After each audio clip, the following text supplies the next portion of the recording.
மிதுன ராசினியர்கள் தொடர்ந்து இந்த தானம் பண்ணா நிறைய விஷயங்கள் நல்லதா நடக்கும்னா, என்ன மாதிரியான தானம் பண்ணலாம்? இவர்கள் கொண்டக்கடலை தானமும், பச்சை பயிறு தானமும் செய்ய வேண்டும். ஓகே. இந்த வருடம் ஃபுல்லா கொண்டக்கடலையும், பச்சை பயிரும் தானம் பண்றது ரொம்ப சிறப்பு. அதுமாரி சிம்பிள்ஸும் இவர்கள் இந்த ஆட்டின் சிம்பிள்ஸு இது பண்றதும் நல்லா வேலை செய்யும் அவர்களுக்கு. ஓகே. Super sir, super. சோலி மிதுன ராசினியர்களுக்கு குடுக்கக்கூடிய மெசேஜ்.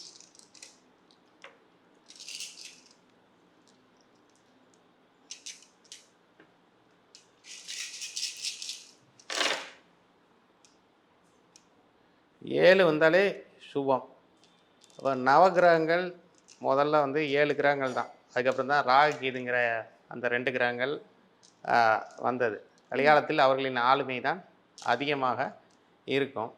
அப்போ வானவில் பயன்படுத்துவது, சப்தரிஷிகளை வழிபடுவது, இது மாரியான விஷயங்கள், சப்த கன்னியர்களை வழிபடுவது அப்படிங்கிறதையும் அவர்கள் செய்ய வேண்டும். ஓகே.